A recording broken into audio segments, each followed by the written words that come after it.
on the merry-go-round, and you can't find a fighter, but I see it in you, so we gon' walk it out. Move mountains, we gon' walk it out and move mountains. And I'll rise like the day. I'll rise unafraid. I'll rise up, and I do it 1,000 times again. And I'll rise up, I like the waves. I'll rise up, in spite of the ache. I'll rise up, and I do it 1,000 times again. You,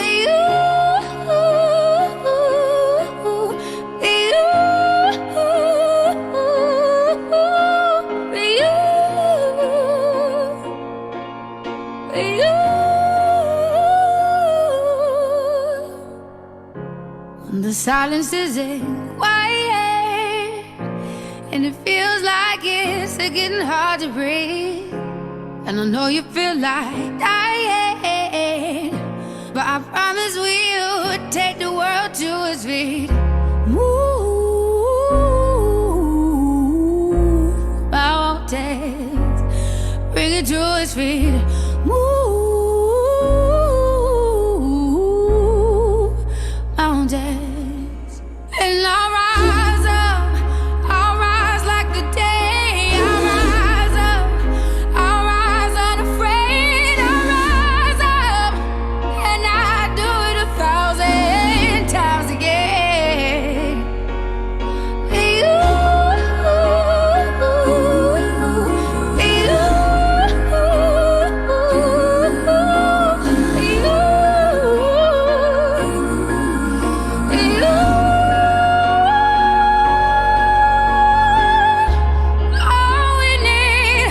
All we need is hope, and for that we have each other, and for that we have each other. And we will rise, we will rise, we'll rise. Oh, we'll rise. And we're live. Welcome everybody, and thanks for tuning in to the live LUF Lounge. Our theme this week is commitment, so I'd just like to thank everyone who's here with me for committing to coming on to this Saturday at 5 o'clock when it's really tea time. But thank you very much, everyone. So don't forget, guys, please like and share to as many groups as possible, because we've got some wonderful guests. They've got some wonderful messages for you. So I'll go over to Lindsay. Lindsay, have we got many people watching? We've got a few watching. Well, we've got 30 already. A quick blast of names, if you don't mind. Yeah, and by the way, I'm Lindsay Jackson. Unless you're a LUF virgin, you'll know my face. I'm a lead volunteer in the North for Red Rose Recovery, an advocate of the Lancashire User Forum, and I'm going to do your shout outs. Please put likes and comments, share like Bev said. I'll do my best to shout your name out. We've got the lovely Darren Bird. Good evening, Darren Bird. Emily Rook. Emily, you're an absolute legend. Thank you for helping us get some of these guests on tonight at the last minute. Carmel Thurgood, Claire Hawkins, Colin Donahue, Stuart Watson, Chris Rowlands needs a prize for most avid watcher of the Lancashire User Forum, Chris Rowlands. Yeah, Darren Bird. Yeah, all lovely. And Wade Rushton. So yes, thank you for watching. Please like and share. We have got one of the best singers, as amongst all your other guests, one of the best voices I have ever heard, hands down, in my life. Watch this space, people. Like and share. Okay, so we're your host for tonight. I'll pass you over to my other host, Sarah. Hi guys. Anybody that doesn't know me, I'm Sarah O'Mara. I'm the community engager for the North for Red Rose. I'm sure most of you have seen me before by now. You can't forget me with this hairdo. So without further ado, I'll let all the guests introduce themselves. It's first on my screen. Of course, we've got Willie. It's never a live lounge without Willie. Say hi, Willie. You're on mute, Willie Willie. You're on Willie mute. You're on Willie mute. No, you're not. You're on mute, Willie. Can someone unmute Willie? We'll come. Oh, there he is. Come There on, we go. Hiya, my name's Willie, yeah, and I'm always on here, yeah. And thanks to the guys that come on every week. Hiya, Chris. Hiya, Dan. All ears, you know. Thank you for watching. Like and share, everybody, please. Thank you. And next to that, we've got the wonderful Tracy from West End Impact. Hi, Tracy. I unmuted you. Hiya, my name's Tracy. I'm the founder of West End Impact in Morecambe, and you'll hear more about that later. Thanks, Tracy. And next to Tracy, we've got the ever wonderful Jason Sutton. Yeah, hello. Thanks for having me. I'm just here to tell you about my 27 years in addiction and what I've done to get a bit of clean time to share my experience, strength, and hope. Amazing. Next down, we've got the wonderful Kaylee who's going to be singing for us. I have got clothes on, by the way. I know I look dead naked, but I've got clothes on. I'm glad you Don't want get the viewers in, Kaylee. You do what you need to do, babe. It's not that kind of show. Yeah, we'll have a laugh on this, won't we, Linz? Because I've got no filter, have I? No, but that's, you are what you are, and we Kaylee. all love a bit of Willie, so are you, Willie? And then next to Kayla, we've got the wonderful Sarah Davies. Hi everyone, yeah, I'm Sarah. I'm a healthy relationships expert. Been doing it for like 13 years, working in sexual health and healthy relationships. So I'm just here to talk tonight a little bit about healthy relationships and a bit about a healthy relationships program that you guys might want to get involved in. I'll tell you what, Sarah, I might be messaging you after this, girl. Please do, please do. Great stuff. Thanks, Sarah. All right, so I think we'll just get the show on the road, do you think? Yeah. So, okay, Kaylee, over to you. Our first song, please. Unmute myself, cool to yell. No pressure then, eh? Are you just going to go for it? You're going to tell us what you're going to sing? No, I'm just going to go for it. I'll keep you just waiting, eh? Right, here we go. I hope I don't block it, get blocked after this.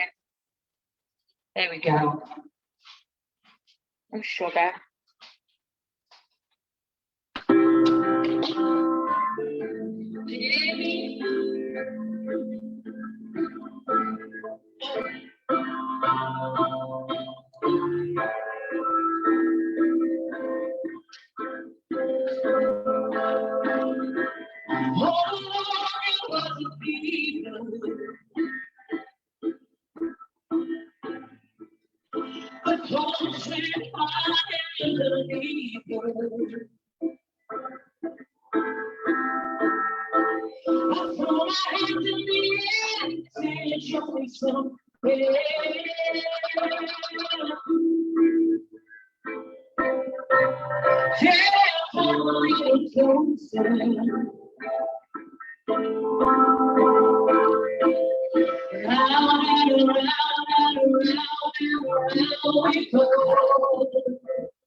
Oh, now tell me now, tell me now, tell me now, you know.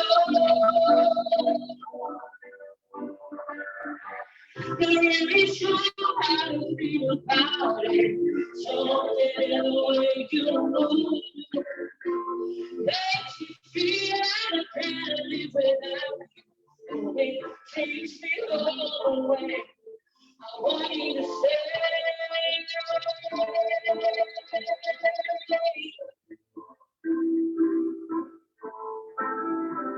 It's time I try within. If that's how you feel, you take it. Round and around and around.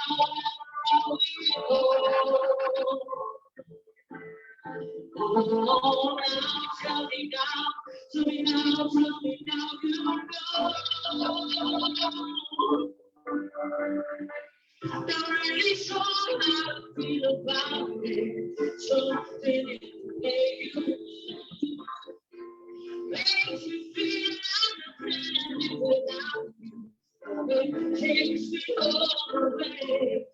want you to stay.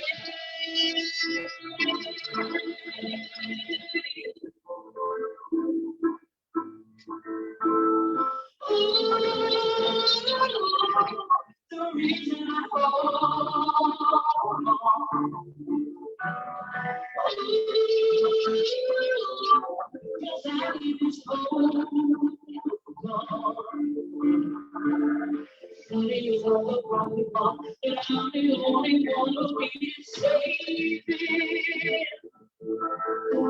Cause when you couldn't see the light, it's possible this was just crazy. It's all I feel about this, something in the way you move. Makes you feel like I can't live without it, and when you takes me away, I want you to stay.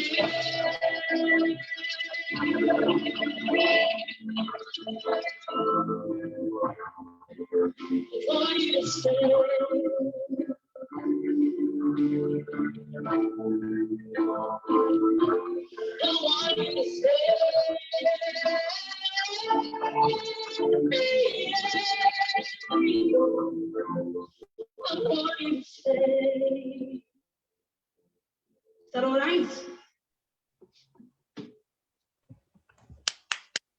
Oh, thank you. That was amazing. Very much. I've had the clap before. I'm only messing. So Kaylee, Shocking. back later. Yeah, Kaylee, that was amazing. Thank you very much. You're not going to just Beautiful voice. leave us with one song, are you, Kaylee? Oh, I'm saying all of this. Oh, yay! Yay. Can I I wouldn't do just, that is to it you. all right if I just have a quick chat with Kaylee Of course. before we move on? Or Kaylee can explain what she did earlier on this week, or it might have been last week, Yeah. for Reese. Oh, yeah. Reese was a 15-year-old boy. I'm getting upset now. He was a really good kid. Actually, I didn't really know Reese personally, but he was in bed and he got a text message of two people he was having a bit of trouble with. It was 5 o'clock in the morning. Reese got this text message. He was only 15, and they wanted to meet him for a fight. Reese had snuck out of his bedroom window and gone and met these 2 young lads for a fight. Reese had gone with no weapons at all. Reese had turned up and he was stabbed to death, and he died. So obviously, his family reached out to me because they knew I was on X Factor, and I thought, what can I do to help this family? Because they've done a GoFundMe page. So I did a singing live last Saturday for an hour, and we raised £4,000 just in that hour for this family. Yeah, so that was to give Reese a really good send-off, and we did it. I also did a raffle about 2 days ago, and we raised another £400. So yeah, I'm a little busy bee. And you've got some more gigs coming up, I understand. I have, yeah. I'm in Darlington, actually, where your 2 boys live. 2 of my children live, which is where you've got a gig, but haven't you got another date this month with ITV? I have, yeah. I'm actually going on this morning on ITV. Amazing. Well, yeah, but you know what? I know I don't look too good now, but you get your makeup done professionally and all that, so being on Shine, and is it Shine or Sheen? Ordered myself a nice outfit. What they wanted to know is when I did X Factor, there was a lot of stories in the paper. I was really bad on cocaine and alcohol, and I did my audition. I got 4 yeses. I was One Direction and everything was tweeting about me that they were supporting me, and then the day after I got the 4 yeses, me being me, it all went to my head, the fame, everything. I went on a binge the night before boot camp and come home. The police had removed all of my children and went to court to get them back, and they said, look, it's not looking good. They said, you've got one of the worst cases we've ever seen. I'm getting upset now. Within 3 months of the judge saying that, I'd done everything, got my children back on the 24th of December of 2017. But you know what social media is like? They all like to make things up and say, oh, she got kicked off because of this, and it was all lies. So because I was the favourite to win the show, the producers have asked me, can I go on and have a full interview with them and sing 2 songs? So I'm going to have to watch my coffee mouth, aren't I? Exciting. I am so excited. And Have you after, got comments, Lindsay? sorry, yeah, we have, yeah. After Kaylee did the thing for Reese, which was just incredible, I sent it to Byron Heighton, who was on. Oh, he's fit. Yes, he is. He absolutely Sorry, is. Tom. But the work he does for knife crime, Byron, whose brother was murdered with a knife crime, he was absolutely impressed. So Byron will be behind you, I guarantee it as well. So He can be behind me whenever he wants. I knew this was going. She's such a live wire. Right, we've got Emily Roker's giving you the go ahead. She said, I love people with no filter. It's just like I love Emily so much. So Barbara English, yeah, Peter Abbott, Stuart Watson, Leanne Moore. Things should be better without the mic. There's a lot of interference. She said it'd be better to hear your beautiful voice. Got me God speaking off anyway, and do you know what? I'm glad she said that. So the next one we'll do in a bit, we'll just do it with no mic. Do that then, yeah. Apparently, it's hard to hear when you're on this side. But Kaylee, when you were singing there, I'm not joking. It was like a confetti of love hearts. Yeah, it was. Oh, thank you. It used to be angry faces. Chris Rowlands, wow, what a powerful voice. Leanne Moore, beautiful Leanne Moore, such a beautiful voice, so full of power. Brad Duke's watching. You've got a heap of love, and it's continuing. The love hearts of going. Peter, thank you, everyone. Yeah, Barbara English, amazing that she can own her own mistakes and come back stronger. Absolutely. That's one of the things. And you're going to win this time. You're going to have all of Red Rose Recovery and Love behind you this time. Yeah. I think I need to come and work for you, don't I? You know, that's what this stuff is about though, guys, isn't it? Do you know what I mean? We all make mistakes in life, do you know, but it's how we turn that pain into our power, isn't it? Do you know what I mean? And move forward, do you know, and that's why we're here trying to support people that have made mistakes, do you know, trying to let them to move forward with their lives, do you know, and create better futures. Anyway, so we'll start with our next guest. It's going to be the wonderful Tracy from West End Impact. I had the great pleasure. Once and she's already calling me wonderful. I had the great pleasure of working down at West End Impact. I was spending some time there on Thursday, and the stuff they do down there is absolutely amazing. I was absolutely blown away by the stuff they do down there, and hopefully, you know, Red Rose and myself and some others are going to be running some groups from there. And you know, we can start connecting our 2 wonderful charities, you know, start linking up, start getting some face-to-face meeting, guys. And without further ado, I shall let Tracy take it away. Okay, so yeah, just a brief history really. We've been going for 18 years, but probably people didn't get to know us until probably about 10 years ago maybe, where our services really started to be a bit more honed. And the idea was that, well, we're a church organisation, and as a church we just wanted to reach out in the community. And in West End of Morecambe things were pretty bad, and they probably still are in some areas. So we started off just by offering a free meal and a warm place to come and have a cuppa really and a chat. But from that it's kind of grown. So we've got a bigger building now for the last 8 years, and we still invite people in for a chat and a cuppa, but the main point of contact usually is for free food. So they can get a food parcel or a free hot meal on Thursdays and Sundays. And the other point of contact is lots of other networks like yourselves that we've got to know refer in now for the help that we offer. So Sarah came to us on Thursday, which is probably one of our busiest sessions. And on Tuesdays and Thursdays, we do pretty much the same thing where we offer advice and guidance. The kettle's always on, but it has been difficult through COVID to invite people in face to face. But yeah, we help people with their benefits entitlements, around housing. And because they've come in with all these multiple issues, we try and help people to break their many issues down and the reasons why they might be homeless or long-term unemployed. We try and look at those reasons and give them a bit of a plan of action.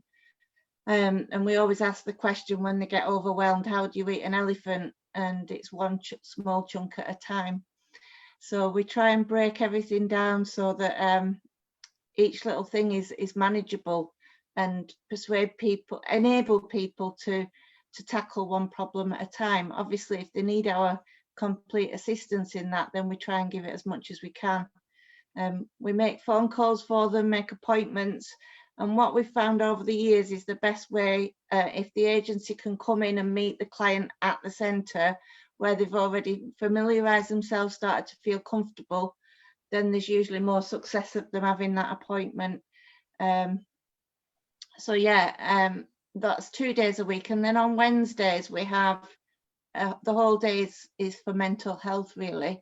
We call it Wellbeing Wednesdays, and we run CBT courses, cognitive behavioural therapy courses, in the morning, and that's all. It's run by people with lived experience, but they are qualified as well in CBT now, and they've done their training over the years, and that's a 10-week course where it's basic life skills in some ways, but it goes a bit deeper than that. And then we've also got the therapeutic art group and therapeutic drumming and more music, hoping to do some singing with people as well. So Kaylee, you might want to come and teach everybody a bit.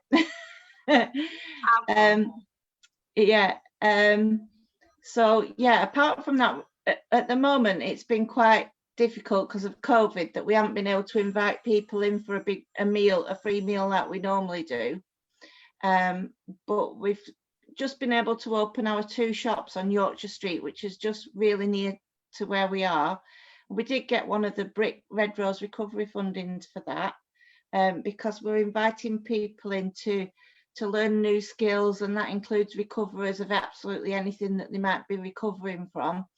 So once they've come to us in crisis and we've tried to help them through their initial crisis, it doesn't mean that we stop helping them if they get any more crises, but they can then look at either volunteering with us or getting involved in the 2 projects on Yorkshire Street, which is all around arts, crafts and furniture upcycling and furniture restoration, French polishing even, which is quite a skill.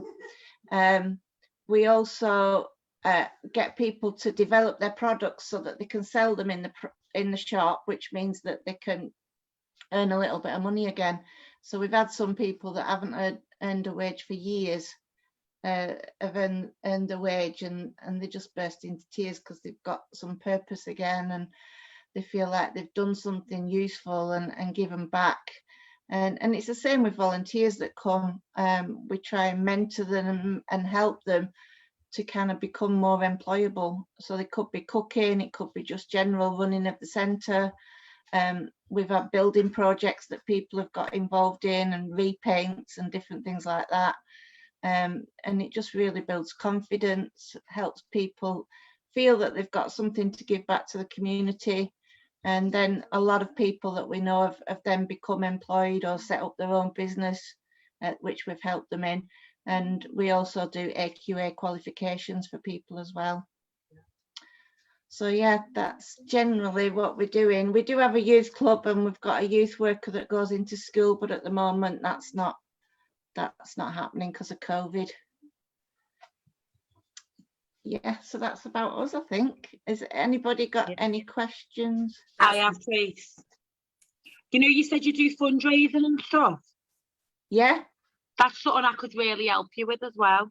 Because I'm not being big-headed, I have quite a lot of followers and I do a lot of things for charity. And every time I've done something, Lindsay will tell you I've always nailed everything. So I'll message Lindsay after and I will help you with that. That'd be excellent. Thank you. That's great. That's brilliant. I have to say as well, Tracy, honestly, when I came down on Thursday, I was so impressed. Oh, you know, honestly, I really was with the work that you guys do. Do you know, I think there's an absolute need for it. I think there's a need for it in most places, do you know, but in the setup that you are, do you know, I liked the fact that, you know, it was the first food bank I've ever seen where nobody gets turned away. Do you know, nobody, the people don't have to arrive there and have to be sent from somewhere. Do you know, you just arrive, you know, you're not asked a lot of questions. Do you know, you're not asked to, you know, to prove anything. Why do you need it? Anything like that. Do you know, you'll be asked in general conversation because people want to help you, not because you're going to get refused. You know, you don't turn anybody away. And I thought that was really, really, you know, a great plus point.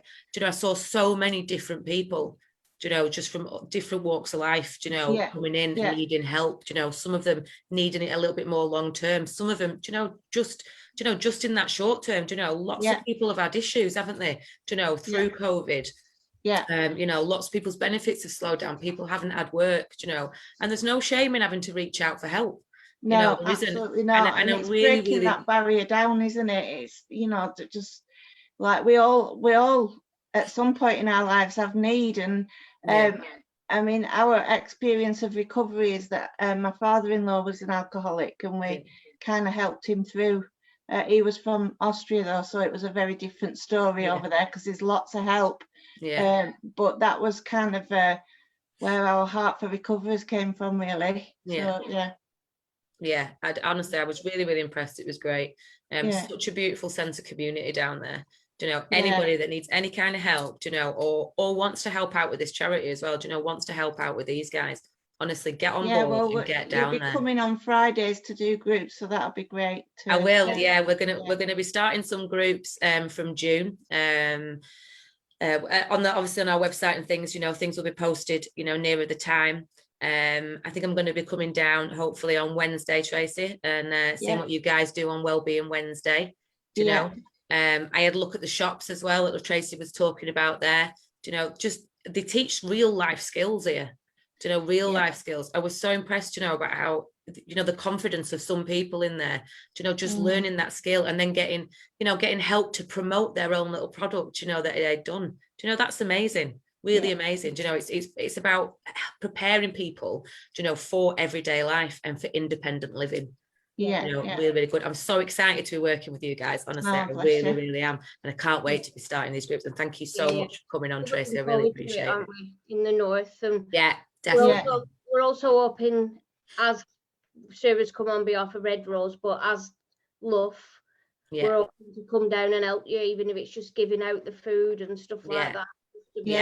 I'm gonna say I'm only down the road, Tracy, so I'll get some. Well, I'm literally 5 minutes in the car from where you are, and I'm just in Newsham. So I've said to Sarah earlier on this week, I'm going to come down and have a look at what you're doing and if we can help promote, because I work with the in Lancaster Street in Edward Street, sorry, in Lancaster, at the homeless shelter. So a lot of them stop me in the street and ask me questions, and I didn't even know that was there. So I'll be able to pass that information on for you, and you know what I mean, they can come down and that. And so I'm definitely going to come down and have a look at what you're doing and get involved with that as well. So we do work quite closely with Lancaster Homeless Action. Phil, I know Phil, the manager, quite well. Yeah, he's lovely.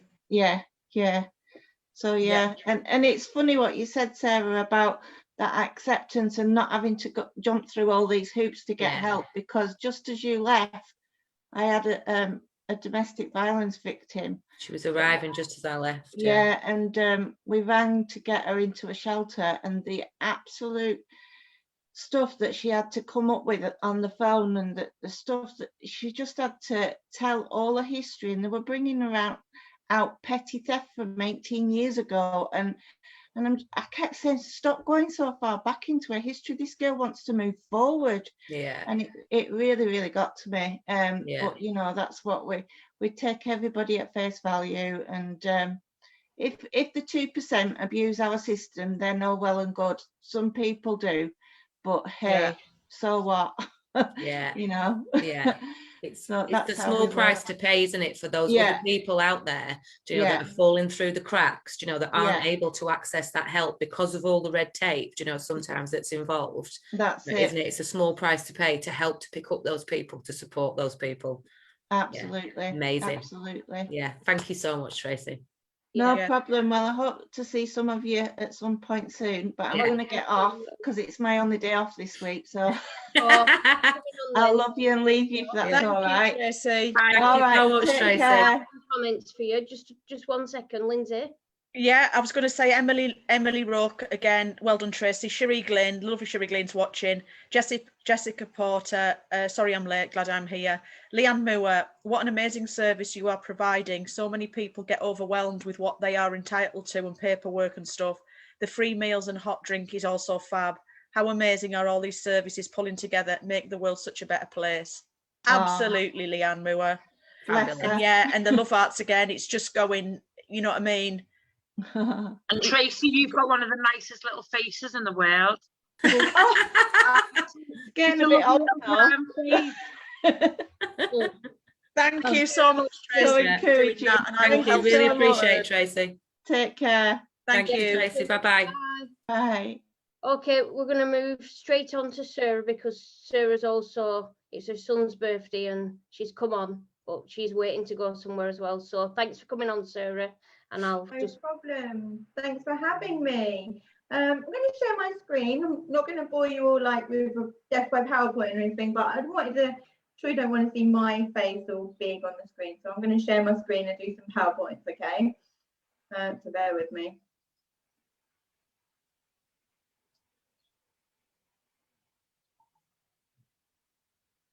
Okay. Can everyone see that?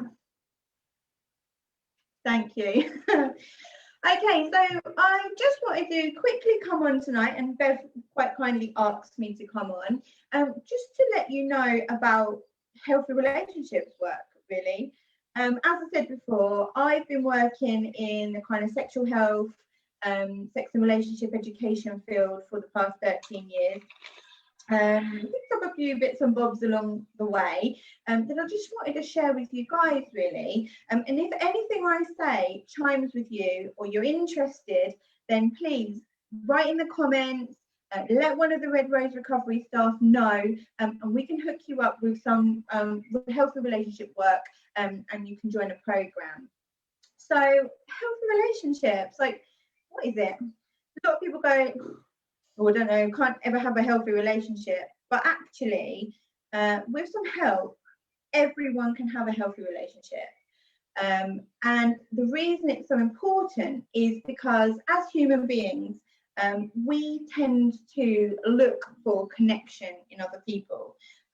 And our relationships are really, really important because they form how we feel about ourselves, about our worldview, and ultimately we seek to connect and have healthy relationships, and if our relationships aren't healthy, that's going to be detrimental to us. There's a lot of power in knowing about and thinking about getting a healthy relationship for yourself.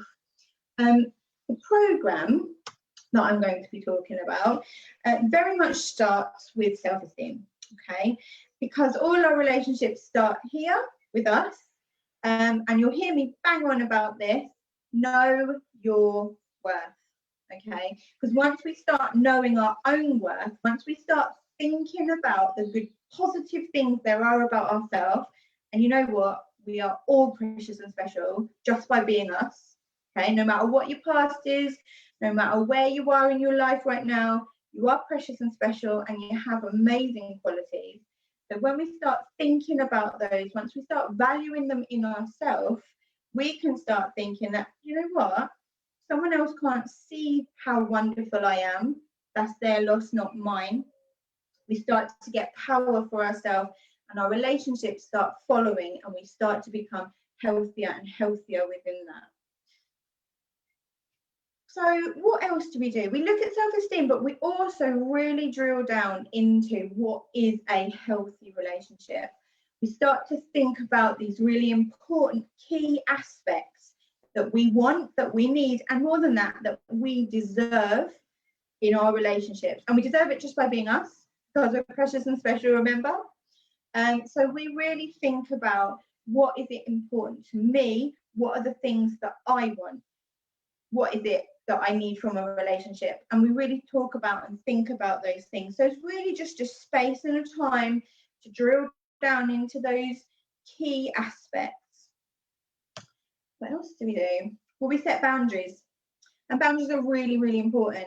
And boundaries are important not just in an intimate relationship, because most of the program we talk about intimate relationships, so sexual relationships or partner type relationships. But actually, if we're thinking about personal boundaries, it's really important for us just to set for ourselves, because they keep us safe. Okay, if we're setting our boundaries and everybody else is working within our boundaries, and if they're not, we're not in that relationship, then we can get power for ourselves and make sure that our relationships are healthy and sustainable. Okay. So the point of the program really is that everybody has a right to a healthy relationship. Some people need help. Most people need help. Some people need extra help, and there's extra help available. But what this healthy relationship work does is just gives everyone a chance to think about, have space and time to drill down into the key points about a healthy relationship. And as I said, if you are interested in this work, if you are sitting there going, I can't have a healthy relationship, please make yourself known, because I'm here to tell you everyone can have a healthy relationship. It just needs a bit of thinking and a bit of time and a bit of space for you to kind of be ready and in the right place for that healthy relationship to exist. So that is me. If you have any questions right now, please feel free to ask. I'm sure Bev's got some questions for me that I can answer.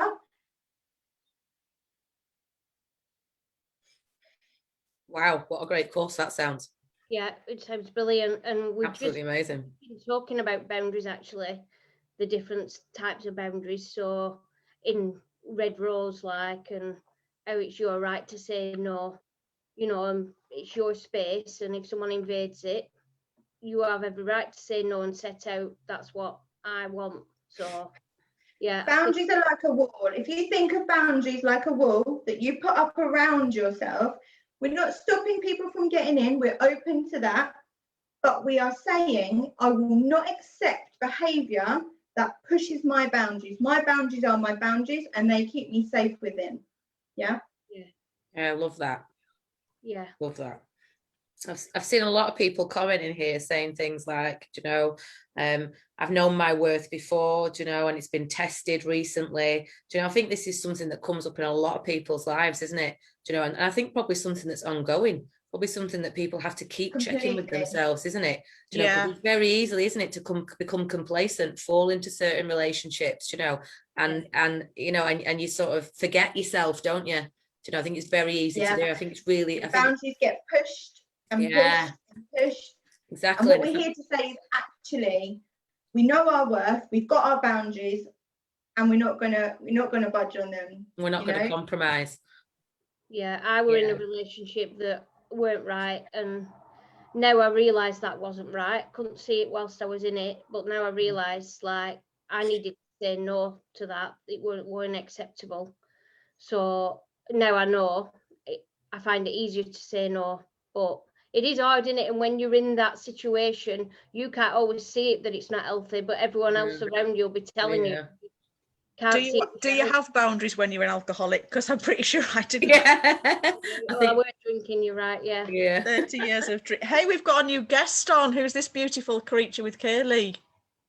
This ain't a beautiful creature. You should have seen her school report last week. Was you naughty in school? Can you say hi to everyone? Say hi. Quick. Say hi. Say Someone's got some new bunny rabbits today, I've seen. I'm very jealous. Have you got rabbit? Say hi. Slow kisses. You can get your dinner. Good. Love you. Go on, go get your dinner. Yeah, I'm just looking at some more comments here. It says, I ruined it because I didn't know how to behave properly in a drug-free relationship. Do you know, I think that's interesting as well, isn't it? Do you know, that once we recover, do you know, we're not used to healthy relationships, are we? Many of us you know, that have been in addiction have never had them before, you know, So and this sometimes programme don't know what they really look looks at like. balance. That's it. So this program really looks at balance, because you need to be putting in as much as you're getting out. So there has to be balance in that relationship. And it really, you know, it's one of those things you need to work through. You need to understand, because if you don't know, you don't know, right? It's Yeah, just absolutely. like that. If you've never had time and space to think it through before, then, you know, you're working from a back foot, if you like, you know. So really, I think healthy relationship work is so important for people just to have that space, just to have that time, just to have that group community to work those issues through, and then be in a really better place to be able to have those better relationships. I think it's important as well. When I was in rehab, I did like a 6-month program at Littledale Hall. Shout out to Littledale Hall. They say they don't recommend, you know, to get a plan for at least 2 years. And I think, yeah, I think until you get yourself in a really sort of like yourself, I think relationships in general like that are a big fat no-no. Yeah, you've got a lot of comments coming through, Sarah. A lot of people agreeing, you know, about the healthy relationships. When Leanne Moo, I think a healthy relationship is a difficult one when you feel so worthless yourself. You know what I mean? But know your worth. So important. Know your worth. I'll bang on about that all the time. Know your worth, because once you do, you're going to have your boundaries. You're not going to let them be pushed, and you're going to see things in a different light. But it takes work to get to that point. Yeah, there's some people on here that have done the course and said it's a massively helped. Jessica Porter, I'll just quickly read this one out. People use love as an excuse to hurt us. Been through a few times, got her ex 9 years in prison for the attacks on me. So it's yeah.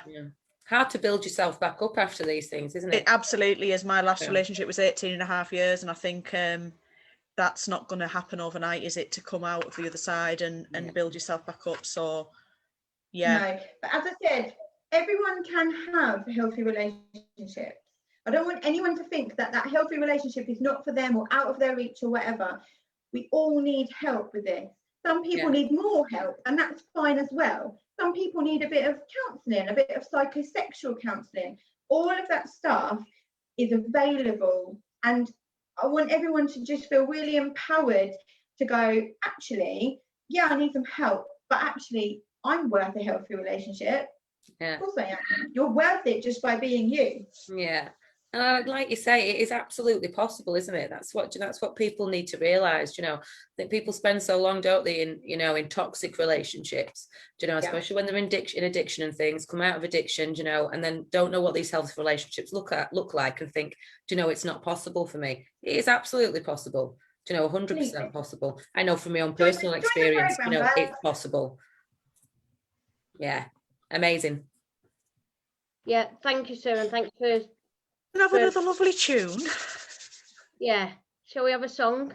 And just thanks again, Sarah, because I know that you're going out now for your son's birthdays. We really appreciate you coming on. Thanks, Sarah. Are you going out for a meal, Sarah? 15? Yeah, 15. Oh. Is that my eldest baby's 28 this year? Never. Yeah. Is that the good looking one? Fabulous, Lindsay. Is it? Have you got? Is it a son? My son. Yeah, I bet. Hey, talking to teenage boys about healthy relationships. I've got a teenage boy. That's a difficult one in itself, isn't it? We've been always open and honest in our house because I work in sexual health, actually. Yeah. So you know, my son's known how to put a condom on for quite a number of years, actually. Yeah. In a very healthy way, obviously. In a very healthy way. In a very healthy way. He knows all about that stuff. But yeah, teenage boys are teenagers and just in general, right? We could have a whole nother program on them, I'm sure. Yeah, absolutely. I feel your pain on that one. Thanks, Sarah. Thank you. Thanks for having me on. Yeah, thanks, Sarah. Did you say another song, Lindsay? Are we doing another song, Curly, but without the mic? Yeah, go on, bloody hell. Here Go we on then, bloody hell. Without the mic, you cheeky. Are we like, I nearly said bastard then. Can you not say that on here? Probably Sorry. not, no. It's out now, Bloody innit? hell. I'll turn the mic down, is that better? I heard there was a typical faded play, and it feels so low. You don't really care for music, do you? It goes like this: the fourth, the fifth, the metaphor, and the major league, the baffle kid composing. Hallelujah, hallelujah,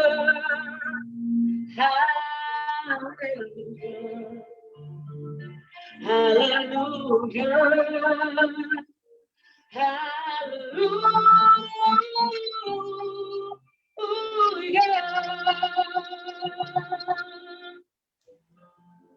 The Bethlehem.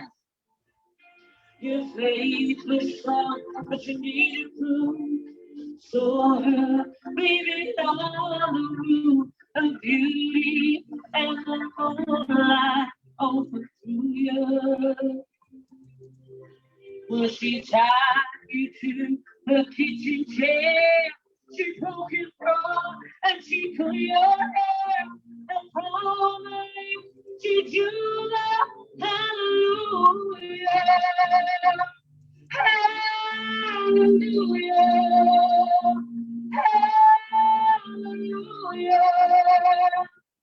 Hallelujah. Hallelujah.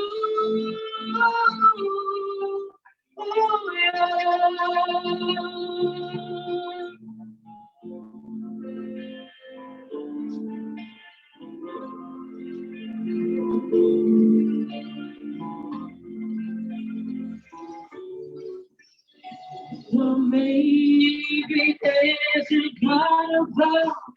All I ever learned from love was how to shoot somebody who are too young.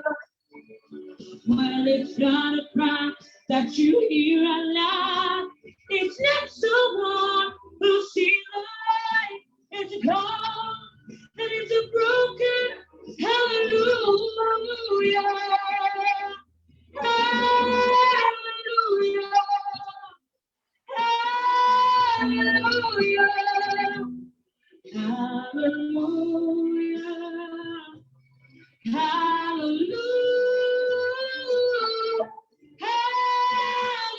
Hallelujah.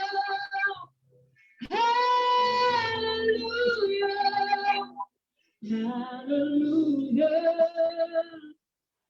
Hallelujah.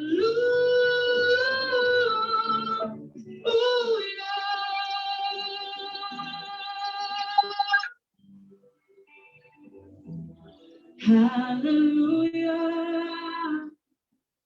Hallelujah.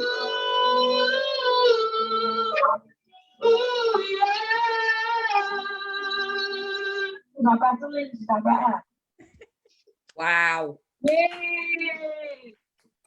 I swear I get full-on goosebumps when you sing. I think Thank for once I'm you. lost for words. That never happens. That is the first, Sarah. Honestly, Kaylee, I honestly don't think you need a mic at all. Oh, No, I wasn't being You know funny what I when I do? said no mic. I mean, you don't need a mic. Oh, thank you. Your voice is absolutely incredible. Leanne Mewers is crying. Oh, look, I didn't mean to make you cry, Leanne. Just because an amazing voice, it's like the emotion in your voice, it's just, she's crying. Look, she wants to try having 4 kids. Bloody hell, that's what it is. I think she has a She few, has does got 4 Leanne? kids, and all Leanne. Yeah. Will you understand the emotion in my voice? Oh, Stuart Watson says amazing and written by someone with his own addiction issues. Who was that then? I'm Jeff intrigued now. Buckley. Was it Jeff Buckley? Jeff Buckley sang it originally, didn't he? Oh, right. Well, there you go then. Mm. It's Am I a right, Stuart? confetti Stuart will of say in the hearts comments again, if I'm right. Kaylee. An absolute confetti of hearts. Yeah. Oh, thank you. Fabulous. They looked Absolutely quite fabulous. nice, weren't they? Amazing. I just want to say as well, Sarah, who was on before, you know, like people go on about healthy relationships. I've been with Tommy 7 years. Tom never touched a drug in his life. It was always me. I was using cocaine, drinking. So I never knew, because I was in addiction myself, what a healthy relationship was until I got clean. So it's like she said, know your worth. It wasn't until I got about 3-6 months, like cleanest behind me, I thought, you know what, anything's possible in it, Lindsay. You know, I'm always going to be gobby. I've got no filter. And Tom is amazing. He stood by me through everything. He was the one on the X Factor tape and everything. And He was. I used to accuse Tom all the time. And I say, you're cheating on me, you're doing this. But it used to be me when I was using. It used to disappear. And listen, I'm a big girl. I used to get out the living room windows, me. If I wanted to go out, I'd squeeze through. But, you know, since I've been clean, our relationship's amazing. And she was right. Everybody, even if you're an addict, doesn't matter what drug, you're worth anything in the world. And our relationship now is amazing. He's fabulous. I know he's so proud of you as well, because he posts videos of you and stuff all the time, and seeing him on the X Factor holding the little one when you had your audition. And you know what, even when I was using, he was still proud. And don't get me wrong, I've done 16 months clean time now, but he still worries if I say I'm going out, he panics. Yeah. And I think that's always going to be there. But I do something different now. I answer my phone and I text him back. Whereas if I used to turn it off, and he's beautiful. Bless him. Shout out to Thomas. He's still punching though, aren't you, lads? They're all telling you, well, Barbara and Stuart are saying you're wrong. I'm wrong? Leonard Cohen, they're saying. Oh, was it? Yeah. I thought I was wrong then. I was going to kick off. I knew somebody was going to come and tell me I was wrong. wrong. Leonard Cohen. Yeah. Did Jeff Buckley not sing it though? Maybe a few. I know Leona Lewis did it. A few have done it, haven't they? Alexandra Bate, Lindsay, come on. Alexandra. Oh, I should know, shouldn't I? I should know. Yeah, we'll not I felt bad having an e-cig till I see Sarah chonging on hers. Okay, so let's have a bit of Willie's words of wisdom, I think. Ooh. Go on, Willie. Unmute yourself, Willie.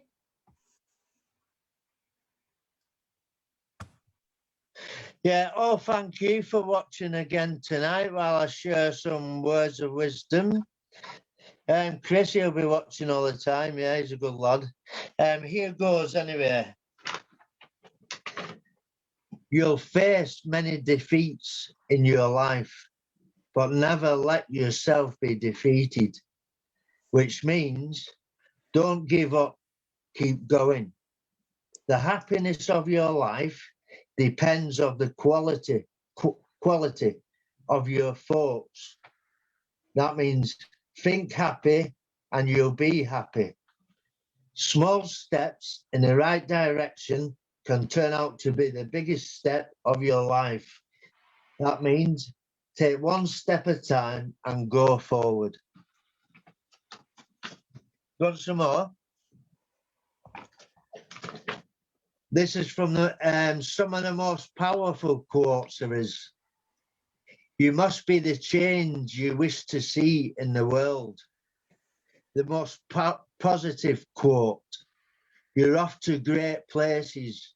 Today is your day. And that's that. Yes, Willie. Thank you, Willie. So, Willie. Go on, Willie. If you don't know this, if you're watching and you don't know that Willie's wrote a book, I don't know where you've been, but he has. Yeah. What's it called, Willie? It's called, can I put it on screen to have a look at it? Of course you Yeah, can. you've got it, yeah. If you haven't got a copy, I've got one in. It's absolutely brilliant.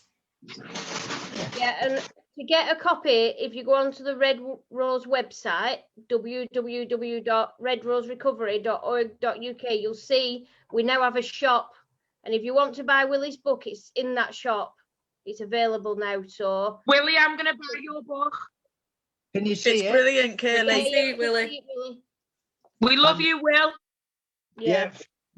And at the back, it says a true story about my journey through addiction to recovery. Yeah. So get buying that book, people. Just click And, on the shop and it's there available. Could I just Brilliant. read a quote? Could I just read a quote? What's on the front page of my book? Yeah, of course you can, Willie. A smarter person than me once said, "The tragedy of life is it ends soon. You wait too long to begin it. Life, life, life." Love it. Thanks, Willie. Thanks, Willie. Love it, Yeah. Willie. Okay. Right. So next up, we've got the very wonderful Jason Sutton. A very close person in my life. It's got a great story to tell, guys. You know, one of addiction and a great story of recovery. And somebody I'm really proud to have in my life. So I'll pass you straight over to Jason. Take it away. Yeah, thanks, Sarah, and thanks for having me. When I look at some of the faces on here and how healthy you look, it's hard to identify with what people have been through their addiction. So for me, I need to identify with people. You know, I need to see where they've come from, the change, and you know, to get my recovery. My journey starts very young for me. I was adopted at a young age. A guy went on to marry my mum. Was a Polish. They come over with a war, Polish immigrant. You know, I had my stepdad. He adopted me. He was a very strange guy. Jehovah's Witness. He's a drinker himself. You know, not a good example of a religious person at all. There was a lot of turmoil in our houses, in our house. You know, at that time, we would quite often be, you know, physically abused by him. My mum was quite physically abused by him, or badly abused by him. My childhood memories are like just listening to the house getting smashed up, coming down, seeing like disasters in the front room and stuff like that, and them coming back from nights out, and my mum used to like run upstairs and I'd up in my bed and he used to shout. I could feel her like shaking under my bed, you know. And I don't see myself as a victim at all, you know what I mean? But I don't have many good you know. My brother went on to kill himself. He took his own life as well at 16. But I was well on my way on my drink and drug by then. I used to knock around with the wrong people at school, you know, trying to act the big I am. We'd go out, stand on, you know, outside shops, get people to buy us bottles of ciders and stuff like that. I always went too far, you know. It'd lead me to get my stomach pumped. I got took home by other people's parents a few times and that. Anyway, my mum ended up getting hurt quite badly by my stepdad. We moved up to here. We lived in Wigan then. We moved up to here, well, to Grange over Sands, not far from here, to live with my mum, my nana, who's been a big influence in my life. And you know, I started smoking weed, and people talk about weed as not being a gateway drug. You know, I disagree, because who used to buy my weed off is I bump into the same people that sold speed, ease, trips, and that. And you know, I'd reached my late teens, you know, in the 90s when the rave scene started, and I got dead fond memories of this. This is the only time in my drug taking career I've got like fond memories of. Was we used to go like clubbing around the country, different spots, you know, taking ease and things, going back to people's houses and like chilling, partying, and I used to love just going out in the morning, you know what I mean? But even then, I took it too far. I'd do like 3 or 4 days without going to sleep, and I'd start seeing things, and my head would start going and that.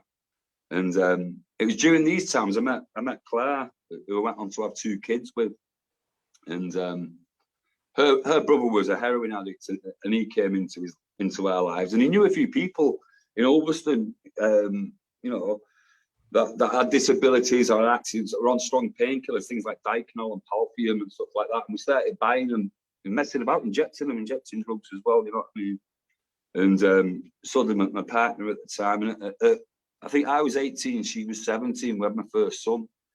And we went on to have another son, you know what I mean? But during them times, from my late teens to 30, I was constantly, you know, the heroin got a hold of me. And I was constantly in and out of jail. But I spent most of that 10 years in jail, and some of the, you know, it was expensive habit to fund, you know, especially for 2 of us, and I've done some naughty things. I committed armed robberies, I robbed people, theft, shoplifting, anything I could do to get money, and as a result, I was locked up quite a lot. Anyway, my two sons ended up, they were going to go into care, but luckily her mum, the grandparents, stepped in and you know, took custody of them. And I got out of jail, went into rehab on that sentence, my first rehab, but it was more so because I had nowhere to go and I got out of jail. I didn't go in there with the right intentions, got into a relationship, was thrown out of that after 2 weeks and recalled. I've never finished, until recently, I've never finished a prison license, and I don't even know how many times I've been to jail, you know, lots. And some of these sentences were only small sentences, but I could not stay out of jail. You know, keeping appointments, I just didn't keep appointments. My drug addiction came first. I needed my heroin and that, and the next 16 years, I did sort myself out a little bit. I didn't go to jail that much at all. Started work and that, and but I mean, I was working a lot of hours again just to feed my addiction, and I got put on a prescription as well, some methadone as well at this time, but I was still using on top. You know, I'd do foreigners, cashing on work and that. All my money went on drink and drugs, you know, anything. It weren't just heroin, crack cocaine. It was Valium, pre-gambling, anything I could get my hands on. And you know, I met a new girl. We're talking about healthy relationships before, and for me, I was that far into my drugs. You know, I've been homeless in Birmingham, you know, quite a bit of time on the streets, and this girl thought, oh, she's all right, you know what I mean? She's got somewhere to live. And like within a week, I'd be moving in, remote controlling and renaming the dog. And it sounds mad, but I literally did move in and rename the dog. You know what I mean? I'd say it's a little scruffy thing. I started calling it Scruff, and the name stuck. But I went on to have my daughter Stella with her. But nothing. I'm still using drugs. Nothing had changed. And like I mentioned about my nan being a big part of my life. She was always the one writing to me in jail, and that. You know what I mean? Whenever I was, you know, she quite often put me up. Not all the time, but she quite often put me up. You know, during these times, well, I got contracted acute hepatitis A, and it ended up. I had to go to Lancaster A&E. I couldn't. I thought I was going to die, and I passed out for about 2 or 3 days. I've come round, and I've like stuck. There's like toilet pots and everything there in the bedroom. And I've stuck at the toilet. I've looked in this mirror. I didn't recognise the person. I said, just bright yellow eyes. I could just smell. I'm sorry for swearing. I smelled pee all over me. I smelled piss all over me, and that. And it's where it leaks into my skin. And I can remember in them days you could smoke in the hospital. I remember walking into the smoking area of the hospital, and there's people there with drips coming to me. God, you look ill. You know, it took a long time to recover from that. And when my nan clapped eyes on me, she just burst into tears. You know what I mean? But that didn't stop me. You know, I carried on using drugs for a further 16 years, heroin, crack, whatever I could get my hands on. And when my nan died, and I've sold drugs in the past quite a few times, and that. My drug taking spiraled again. Started selling drugs, you know, and it weren't long before I was back in jail again. You know, 3-year sentence in 2017, and I thought I've had enough now. You know, I can't carry on like this. So I got off my prescriptions whilst I was in there. I mean, I could have carried on with it in there, but I thought, I want off it. You know what I mean? I got off it, and I've been to jail before. I've been in Lancaster Castle. I've been in loads of different jails, but I've maintained habits in some of the jails that I've been in. But this time, it was different. I tried to get off everything. You know what I mean? I did a year and a half. I got out. I thought, oh, I'm sorted now. I'm all right. And then the first thing I did is go for it. I mean, other sentences, I'd be like that, getting my discharge grant. You know, whatever jail it is, local people. Do you know what I scored? I mean, sorting it out before I even got out the gates, but. This time I didn't, and I lost everything. You know what I mean? I lost my job. I was in a job there for 6.5 years. My relationship, my partner, was with her for 16 years, and this time my daughter was taken into care. And I've come out to a bail hostel and that. And first thing I did, I went out and got drunk with the people that was in there and that. And for me, when you put a substance, when I take anything, when I've got an head change on it, my defences are down. You know what I mean? And like. The guy who was in the hostel was my codie on this sentence, like, do you want a pre-gab, Jay? And I'm, well, I'll have 3, you know what I mean? And it was a week later, and I was so anti not to do heroin again, you know, when I get out. And a week later, I'm back on it. And I don't know, something happened. This is the last night I've used. Something happened that night. You know, my daughter I just wanted to end it. I didn't think I was going to ever beat drugs, you know. my whole circle of friends, I didn't have any clean friends. I didn't know anybody that got clean. I knew people that I stopped doing heroin and started drinking and that, and it was just my lifestyle. And for the little times that I had off it, and in very little times, I just didn't want to, life wasn't worth living without. Drugs just gave me, it was like Groundhog Day, you know what I mean? Every day scarring, this, that, around a lot of negative people all the time. And drugs just gave me that escape for the few hours that it worked from that. And I can remember early on, Diane at Unity saying to me, I failed both my tests there, but you know, I failed the test. And she goes, "Why have you used that?" And I says, "I had a bad day." And she goes to me, "Oh, well, I have a cup of tea when I have a bad day." And I remember thinking, oh, I'm so depressed, full of fear, anxiety.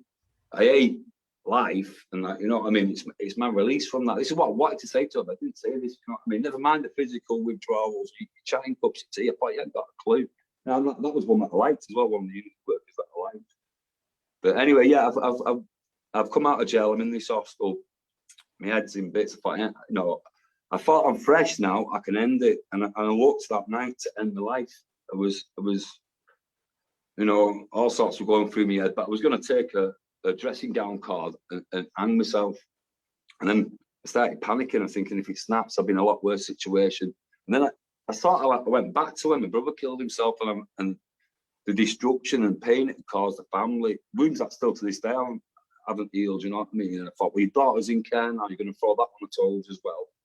And I still wanted to die. I still, you know, I had plans that day to go out and find some work, do it, and that, you know what I mean? I just happened to go into Unity again on the way to see somebody to get some rope off them.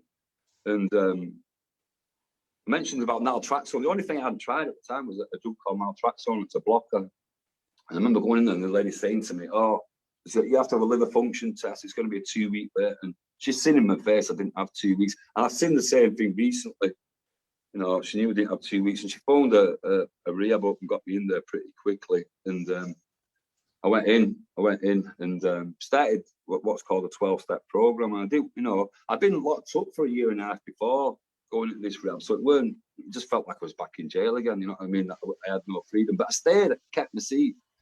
And it weren't long, you know, I got a bit of clean time in 2 or 3 months, and they started to let me see my daughter under supervision, you know, on contact. And that went on for several months. And the contact worker said, "What are you doing about your daughter?" I said, "I won't mind getting her back. You know, I want to get her back. I want to get her out of care." So we put a lot of, I had to do anger management, healthy relationship, but turning the spotlight, a very similar, you know, thing to what Sarah was talking about before, better parenting courses and that. I just kept my seat, carried on my step work, and did these courses that they asked me to do. And at 9 months in, he said, "You know, you're doing all right. We're prepared to put your daughter on a parent placement order." And I had to come out of rehab. I remember I was feared up to death, but I'd learnt a lot whilst I was in there, you know. And I can remember moving into this flat now, thinking, "Now that's it. I can't take drink or drugs again." And they had a lot of eyes on me. I had like I still had my license left. They had social workers coming in, spot visits, seeing how the houses. They had to do meetings on health, education, all sorts of, you know what I mean? And I just put into practice the things that I learned there in the rehab, and did that for a year. And the order was revoked. It went to court, and the order was revoked. And you know, recovery for me is what the 12-step. I mean, I don't like, you know, not everyone's only here to talk about the 12-step program. People have done recovery other ways, but it's the only thing that worked for me. And you know, I had to take a good look at myself, my actions, and how I live my life, and change all that. You know, totally opposite. I had to deal with situations better than I dealt with them before. Treat people basically the way I wanted to be treated. For so many years, I was being controlled by something more powerful than me. That was drug addiction, and I needed something equally as powerful, if not, to try and guide me. And I sort of found faith through that. I've been brought up through religion, or, you know, my nan who we talked about, she was a Christian as well, so faith wasn't that hard thing for me to go through. But yeah, since getting into recovery, you know, my life's just got better. You know, from that person feared, I thought, oh, what's it going to be like not drinking again, or not taking? I couldn't comprehend that fact, you know. It weren't normal, but you know, it's good. It is good. Life is good, and you can have a life drinking drug free. You know, I've got a job at the rehab that was in, and I can remember, it's funny because the person that runs that rehab said to me, Jason, your past will be your biggest asset. And I can remember back there saying, I'm just going to stick all this down an application form. You know, I've got 27 years drug addiction. I've been done for armed robbery, this, that, been in jail. I'm sure I'll get the job. And I'm now in a job where I wouldn't have got it if I was saying, right, I've not had no substance misuse. I've never been to jail. I wouldn't have got the job I've got now. You know, so it's right. The past wasn't the biggest asset. But you know, I'm passionate about this. You know, the message that I want to pass on today is we do recover, and we can live a life drinking drug free. You know, the biggest thing I've got from recovery is I don't have that obsession and compulsion to use drugs no more. You know, my head's not foggy. You know, I've got security now, my own place. My daughter out of care living, she's recently moved out, and I'm going on my first holiday. You know, next week, first holiday since I've been clean, and I couldn't have done that. You know what I mean? Unity wouldn't even let me get the script. They wouldn't give me a script to last that long. You know what I mean? And I've not got that every morning at the chemist waiting to get the methadone. You know, or my Suboxone, or my Subutex, and that. You know, it's always, I wake up every day, no dry vomiting, no shaking, no, you know, shits and everything else that went along with addiction. It was a horrible life, you know, and it's a total turnaround today. You know, I get all grateful for what I've got today, and I love life, and I don't want to die today. I don't want to die. And the message that I know, that I really want to put out is that we do recover. There's people on here, you know, we do recover. We can beat this. And I'm going to stop before I keep waffling on anyway. But yeah, thank you for listening to me. Well, thank you very much. Oh, thanks, Jason. I'm going to go to Lindsay for comments, because I know there were quite a lot of people, weren't there, Lindsay? Yeah, bear with me. I've just had to go off camera and have a blow and wipe my tears. It brought up, before I even mention anyone's comments, Jason, it just, when people speak about it, you know, when you've been there, that big orange balloon, I looked like an overripe pumpkin when I got rushed in with my liver failure, to the point where I was in 2 different hospitals. But I remember getting in the lift at North Tees Hospital, and there was some paramedics in there, and I said, can I squeeze in? Because I was going down to the shop to get a magazine, and they said, as long as you don't have that baby before we get to the 4th floor. And I went, I'm not pregnant. And I was bigger than I was with any of my children. And I was just orange and I was covered in scabs, and you know what I mean? That's sitting in your own whistle. I couldn't have and trying to hang yourself and in hospital and psychiatric units just for years and years and years. I didn't want to be alive. You know, I've got 3 beautiful sons. I couldn't have cared less if I lived or died. And it's just horrible, and it just brings it back up. And I think you've got to remember that crap, because I do still fancy a drink when I feel low. You know what I mean? I'm over 2 years sober, but I still get them cravings when I see it and think, oh, that'll be lovely. I love it, you know, and I do still want to drink. I'd love to be able to, but I know I can't. It doesn't stop you wanting to drink, but I know it'll kill me. So yeah, I absolutely brought up. So I do apologise. All my makeup's washed off. You still look beautiful, Lindsay. You do, Lynn. So yeah, we've got the lovely Gary. There's so many people that I've done treatment with. Bob Up, Gary Walsh, Barbara English, Chris Rowlands, Leanne Moore. Yeah, I'm not. I think my phone's in a bit of an overdrive. So anyone see any comments? Because I think my phone's gone a bit weird. Yeah, I've got lots of comments here. Just like yourself, you're an inspiration to many others. I'm always amazed at what people have gone through in their lives, and yet as soon as they start on the road to recovery, they want to help others. My God, ordinary cigarettes was my gateway. It's not because of it's because of my behavior around them. Honestly, there's so many here, absolutely loads. That almost brought me to tears, Jason. Do you know what a story of recovery. Like, do you know, when you can be in the absolute depths of despair you know, and to come back as strong as you have, you know, you've got custody of your daughter, you know, and so many people think that that's impossible. Do you know what I mean? When they're at the lowest point, you know, they've been in years and years of addiction, you know, prison stays, all of that, you know, they've had the child taken off them. Do you know what I mean? And to be able to build that life back up, you know, get custody of your daughter, you know, remain drink and drug free, you know, like you say, living independently, you know, in your own place, and now be working in recovery, helping other people. And I know you do that a lot, you know, you care about people. Do you know what I mean? You give your all to it. And I just think it's the most beautiful thing to see, you know, and it's just so people know you do recover. It can be done. Yeah. You know, I think that's why we do amazing forums, isn't it? Because stories like yours, Jason, as you'll know, because you work in recovery yourself, because while you're in that addiction, you just don't think there is that light at the end of the tunnel, do you? There's no way you can see it. You don't think you can live without whatever you're taking. So for me, it would drink. I didn't think I could live without it. Didn't think I'd be able to, you know, have a laugh without it. Nearly killed me. But really, my mum used to say to me, "You've lost your smile. You've lost it." And I'd lost my sense of humour and my smile, because I started hiding away, because you just get yourself in such a state, don't you, when you start going yellow, pretending that it's your moisturiser or something, because I was like, fake tan's gone wrong. Yeah. To be honest, I didn't even know I was that colour. My social worker / drug and alcohol worker came to the house and she said, "Oh my God, you're so poorly." And I went, "What do you mean?" She went, "Have you not looked in the mirror?" And I said, "Why the hell would I look in the mirror?" And I looked and I went, "Oh." And then a couple of days later, I was rushed in as an emergency. So I didn't have a clue what colour I was. I know I wasn't well, but I didn't know I was that colour. My eyes were that colour or anything. It wasn't till, I mean, I didn't want to look in the blinking mirror. And on that note, going and working in thing, I've been working to try and get into Littledale Hall, where I did my rehab. I'm happy to say I'm going up in a professional capacity starting this next Thursday, and we've got penciled in every month to sort of give back, and hopefully people see visible recovery, that I'm not a big orange balloon anymore. And it is possible, a tough road as it is.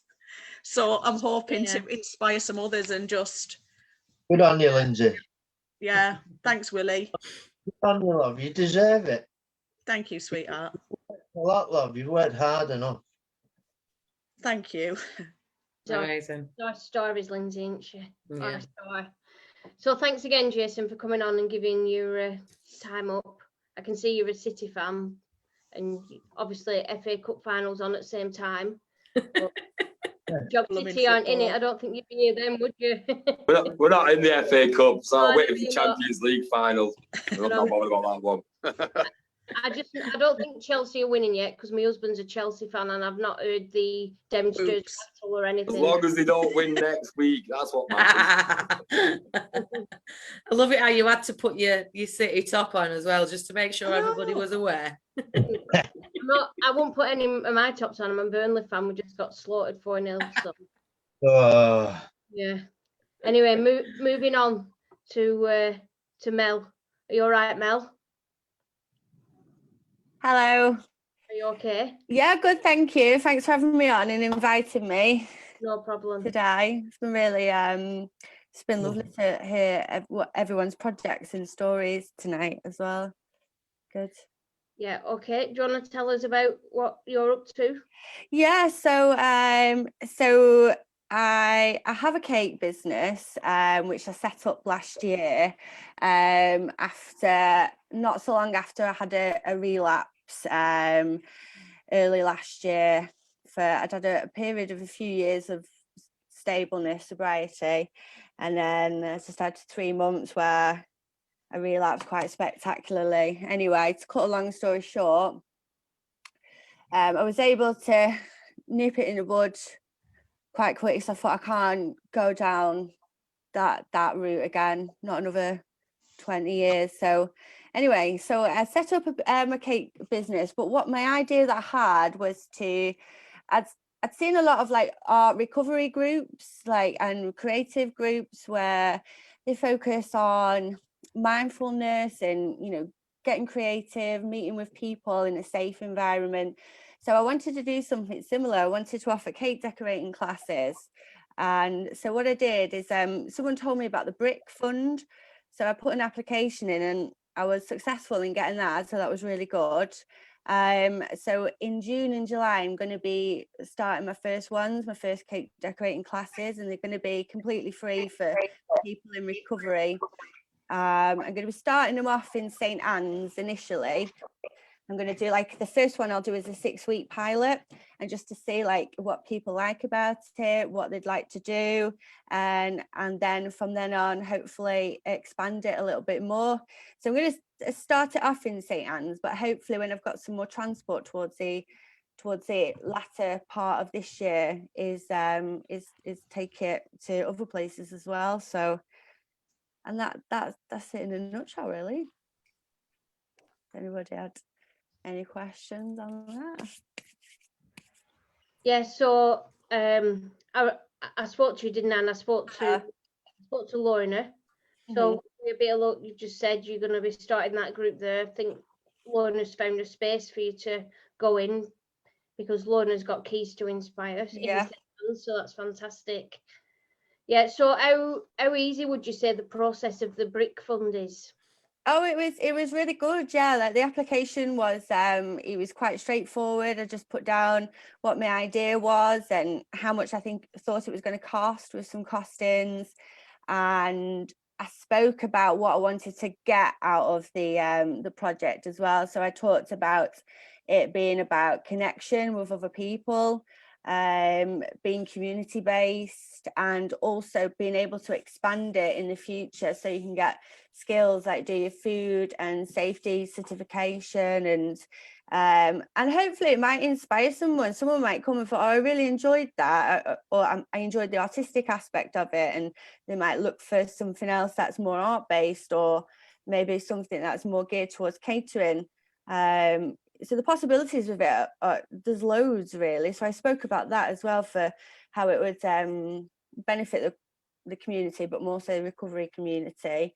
And then so I put the application in, and then I heard back say it had been successful to go to the interview, and had my interview, which I was really nervous about, but I needn't have been. Everyone was lovely who interviewed me, and then I got a phone call, I think about a day or two after, to say I'd been successful, and since then they've been really supportive as well. So yeah, so if anybody has an idea, like definitely I'd recommend having a look into it and applying. Nothing ventured, nothing gained, is what I say.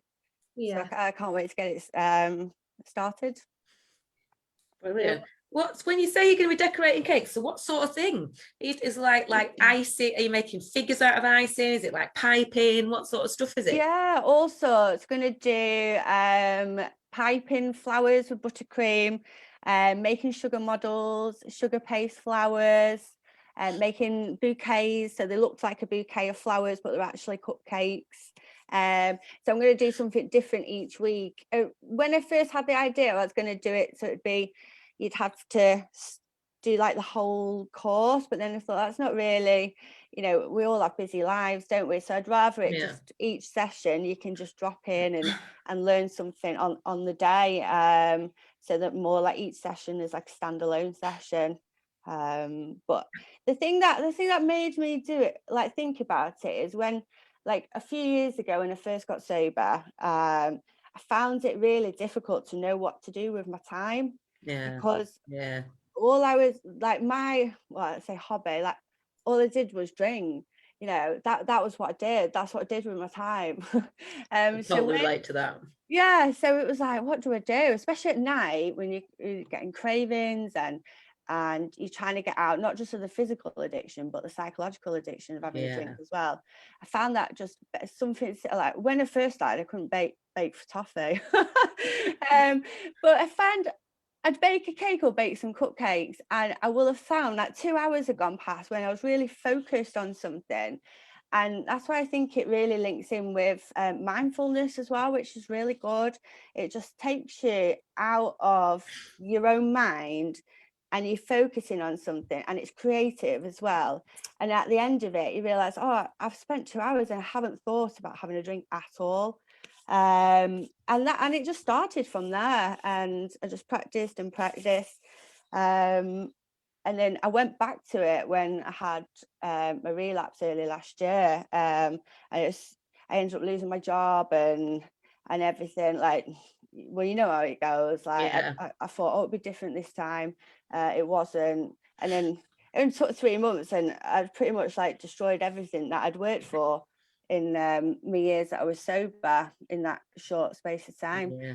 And so I got back into that, and this time I thought, right, well, I'll set it up as a business this time, which I did, and that's where my idea come from. I thought, well, if I could, I mean, they're not going to be like really structured classes where you know you've got to get to a professional standard or anything like that, because I'm learning to be accredited, but it's more about just having a friendly space, a creative space, like the art recovery and art groups that you have. Art It's going to be therapy. like that, yeah. Oh, painting with cocoa butter as well. That's that's something good. we'll be doing. So I can feel like a recovery bake-off coming on. yeah, oh yeah, that'd be a really good idea. I'm definitely feeling that. Yeah, that'd be great. I could be Prue. That just means I get to taste all the cakes, doesn't it? I think she knows what she's doing as well, Sarah. Oh. The cakes as well. That might be a problem then. Have we got some comments, Lindsay? There's loads. They're mainly just talking about cake, to be honest. I don't think the recovery side of anything's gone into it. Chris Rowlands, it's just cake. And I do know, Chris Rowlands, you've been posting about your healthy eating habits, so you don't need to be eating cake or being encouraged to eat cake. I've not been a part of it. Yeah, Stuart Watson agreeing about getting that focus.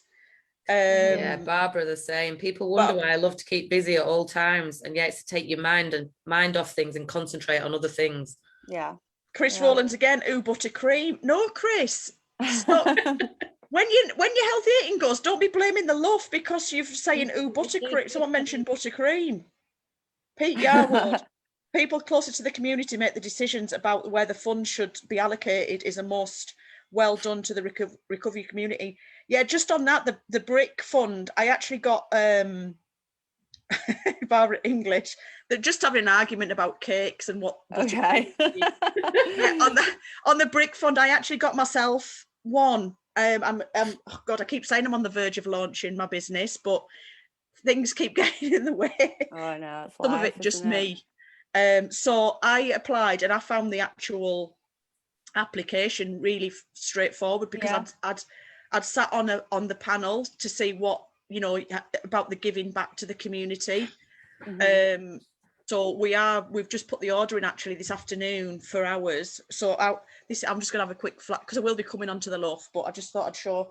Ours is myself and Matty, who I met in rehab. He did this design. So this is ours. We've got recovery clothing. So as you can see, I think the tagline, this was my bit, the tagline, hope, not stigma. Like it. So it's being the master of your own addiction, mental health and addiction. And this is the front. So hang on a minute, let me fill the little guy. So these will be going on sale.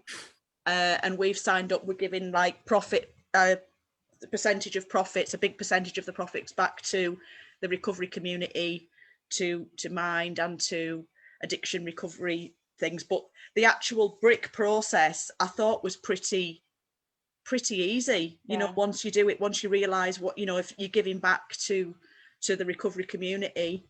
But well done. It's still kicking off about blinking cakes and all. We want people to get the brick funds. Yeah. Obviously we can't give it if it's not a good plan and you've not got the giving back thing, but you come with a good plan and we also help you. We'll advise you like, oh no, change that a little bit. We don't just dismiss it or you're not getting the funding.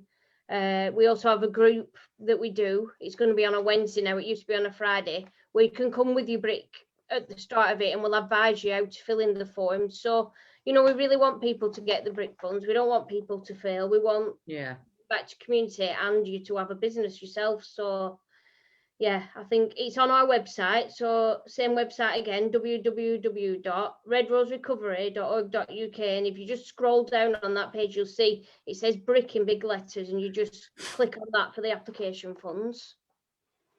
Okay, so Chris Rowland says he's going to volunteer to be your chief taster. That is terrible. Honestly, Bev, he's been on Facebook for this last few, like saying all his healthy food and showing pictures of his salad and stuff like that. And now all he's talking about is cake and buttercream. You can always have a cheat day though, can't you? You're entitled to it. I'm being threatened by Barbara English. Sarah, don't even try and touch my cakes. I know, that's what I'm saying. It's just cake, isn't it? Don't mess with Barbara, Sarah. I won't. Wasn't planning on it, Bev. Do carrot cake. Yeah. One of your 5 a day then. Yeah, it's still quite sweet though, isn't it, carrot cake? I don't think you can really get away with it. But yeah, thank you very much, Mel, for coming on and telling us all about it. And I look forward to coming and seeing what you're doing in that. Yes. You know, inspired. And we look, hopefully, like you said, when you can get more funding, you can get about a bit more, you can bring it to other places, because you'll be more than welcome in Lancaster, I'm sure. And Oh, absolutely. Yeah, and Fleetwood, I'm sure. There'll be plenty of people. So thank you very much. Lovely, thank you. I'm going to get off now to sort the kids' tea out. Thank you for having me on. Yeah, today. Thank you very much for coming. Thanks very much. Thank you. Bye. Thank you. I don't know where our Kaylee went. I don't know if she's lost connection or she disappeared, but I haven't had a message saying she's coming back, which is a shame. Okay, well, okay, dogs. You want to introduce our drama, Lindsay? Our drama, well, I think, are we on episode 8 or 9? I've lost track a little bit. But if you haven't seen it, Puzzled Productions, we are about to watch the next episode. I think we missed a week because of the bank holiday. So on a Monday morning, if anyone wants to join in, we will find a part for you. It's a group that we run through Red Rose Recovery. 10:30 on a Monday morning. It's us having a go at acting, basically. It's an alternative group, I suppose, to just sitting chatting about recovery.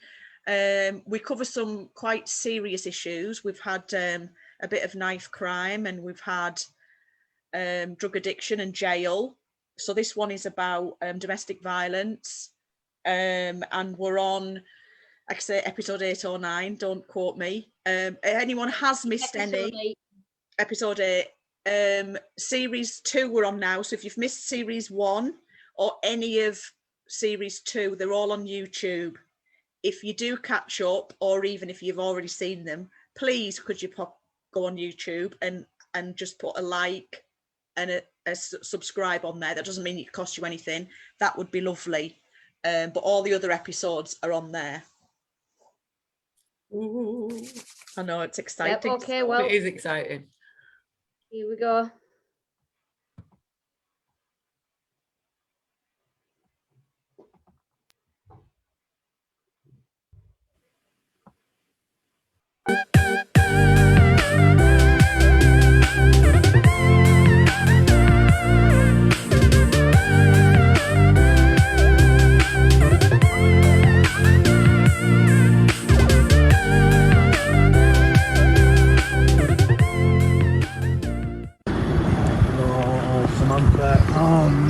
What have I done? No, Sam, I'm really sorry. It's just the way I'm at the minute. I've got so much on my mind and that. Yeah, I know, I've just read into it totally wrong. I feel like a complete twerp now. You don't want to know what's up. I've got everything going on at home. Bloody Sally's gone and hit me, and I've gone and arguing with her and that now, and I've come here with the wrong intentions and that, and I just don't know what to do anymore. I'm absolutely done in with it. Do you know what I mean? Yeah, it's domestic violence. I think, you know, she's hitting me. She hit me. She mentally does me in. She mentally tortures me. I just don't know what to do anymore. I'm at wit's end. I just don't think I'm going to be able to continue like this in a relationship. You know what I mean? Look, I'm really sorry. I'm really sorry. Please, let's not let this get between us. I really value you as a friend. I'm so sorry for doing that. I've really overstepped the mark. Is there anything I can do to make it up to you? yeah, I will talk to you, you know what I mean? It's just hard, isn't it? It's not something us men have to deal with this. Do you know what I mean? Why should I be getting beaten up by a lady, by my lady? You know what I mean? I love her. I say I love her and I've gone and done something stupid. I don't know what to do. I don't know where to go. I don't know who to talk to. I just don't know what to do. I don't know how to talk to Sally about it. It's just getting too much for me. Yeah, I'd like help. That'd be great. If we can do it, if we can get help. I don't know. Is there anything out there for me? You know, like I said, it's not normal for men, this, I'm sure.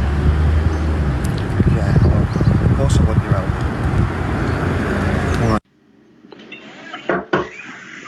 Hiya. Yes, please, not good. Quick copper. Listen, hon, you're not gonna like this, but we're gonna have a chat. Oh, thanks. I need that.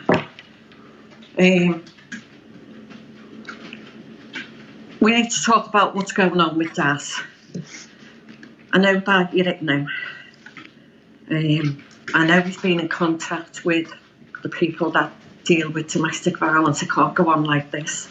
We're all worried sick. You're going to end up with the kids getting taken off, yeah? Or Dad is just going to take them and go. Something is going to explode. We need to get you some help on.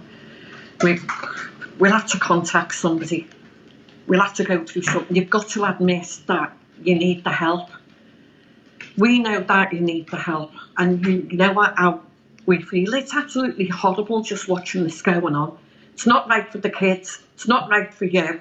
And it's not right for them. And it's not right for the family having to watch it all going on. So we're going to look up and find some help. I don't know. Are you going to take the help? Are you going to get some help? I know it's hard for you. I know. Just admitting that you've got a problem. We know that it's hard. Blimey. We know it. But you're going to have to get some help. And not just us helping you and us supporting you like we will do. You know that we will. But you need outside help, proper professionals that can help. I know he's contacted them, but you're going to have to contact somebody as well. Otherwise, it's just going to go all ends up and we won't know where to go. Look, I'm going to take the kids to stay with me for a couple of days till you sort yourself out. Find out what you want to do. Come and let us know. You know we're all there for you. We'll support you with whatever you want, but you're going to have to make your mind up now. It's either you stay drinking and you end up doing harm and end up getting locked up, or you get help. There is no other way now. That's it. Okay, hon, I'm sorry, but it's hard having to come to this, but we have to. We have to now. Sammy, I'm so sorry. Just read into this completely wrong. I shouldn't have done that. I love my wife. I love Sally. Do you know what I mean? I just can't understand what's going on at the minute. Why would she hit me? I know I'm not like the most...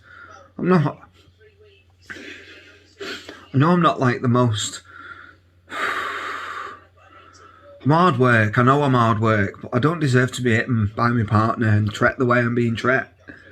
It's just not fair. I need help. I don't know what to do though, because I'm a bloke. I don't want to be telling people that I'm being hit by my wife. Do you know what I mean? It's upsetting. I feel like a failure. I don't feel like a real man because I'm being beaten up by my missus. I'm scared for the kids. I'm scared of talking to anyone because I don't want my kids to be taken away. I don't want Sally to be taken away. I just wanted to get some help. I've spoken to a lady already. I told her about it and she said that she wants to see me. Will you come with me? I'm scared of going on my own. How do you know so much about this anyway? I know, I appreciate that there's help out there. How do you know so much? Wow, I would never have known that. So you've been through this as well? Yeah, I get it. But I appreciate your help, yeah? I just don't know who to speak to, who to contact. Well, I've spoke to this one lady, and hopefully she'll put me through to some other people as well. But you spoke to someone at Red Rose Recovery? I thought that was just drugs and alcohol. Well, they deal with everything. People that have been in abusive relationships. It's a form of addiction. She's struggling and I'm receiving, and I need help. And do you know what? I really appreciate this, Sammy. You're a good friend, and I'm so sorry about what I did. I should never have done that. I've crossed the line. Yeah, well, I'm going to speak to her mum, and then hopefully we can sort something out with Sally. But if you come with me to see this lady who's booked an appointment with me. Right, thank you. Yeah, oh, don't get upset. I know it should, yeah, I know. Don't worry about it. Don't worry.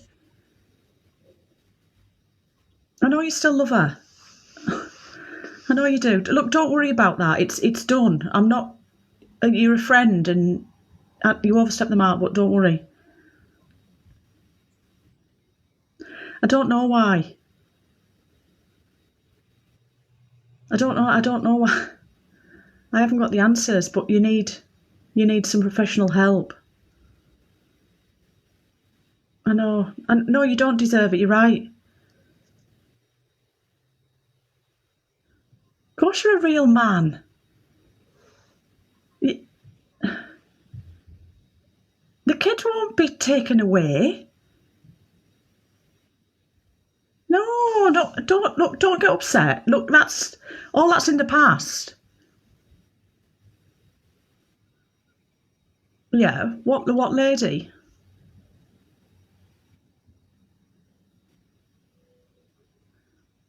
Yeah, I'll go with you. Yeah. How do I know? Because I've been through it. Well, I don't discuss all of my private life. It's in the past, and yeah, because I got help. Professional help, yeah. Yeah, my last 2 relationships were. Yeah. No, I think Red Rose do a lot, but you don't need to be through this on your own, is what I'm saying to you. And you are a good friend. And I don't want you to worry about that. I'm still here for you. And if you want me to go with you, of course I will. Yeah. Yeah, don't worry about it, honestly. We'll get you some help. And Sally, yeah, I think she needs some help. Yeah. Okay. Frank had already discussed his options with Daz on a phone call. Daz's mate phones him to give him some support. How's it going, mate? How's life treating you?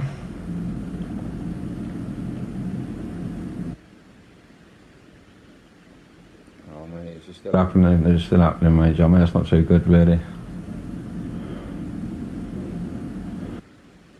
Listen, mate, I mean, there's nothing to be ashamed of, mate. I don't like getting knocked about by a bird, do you know what I mean? It happens, it happens to the best of us, to be honest. Yeah, no, I know, well, I don't know how you feel, do you know what I mean? I wish I did know how you feel, to be honest. But, like I say, do you know what I mean? I heard about a good company, do you know what I mean? Like a good organisation that could help you out, do you know what I mean? Like, obviously, you can try and get hold of, like Red Recovery, do you know what I mean? I heard they're pretty good at what they do. I mean, yeah, I mean, even if, like, say counselling, do you know what I mean? I mean, I used to be enrolled with See the House, do you know what I mean? They said they're pretty good, do you know what I mean? So, I mean, they help out quite a lot, get a lot of stress off you.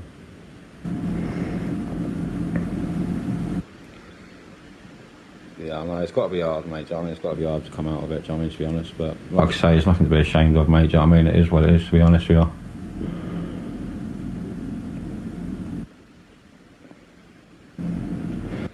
Yeah, no worries, mate. No worries. worries. Hey, listen, yeah, do you know what I mean? Like I say, do you know what I mean? You've got my number, just ring me whenever you need me, mate. Any time at all, any day or night, I'm here for you, bruv. Yeah, no worries, mate, sweet. Yeah, like I say, mate, do you know what I mean? Just give that Red Rose Recovery, give them a shout. Do you know what I mean? I really think, like, do you know what I mean? They'll definitely be able to help you out. Yeah, happy days, mate, no worries. Take care of yourself, bruv. Bye-bye. Bye.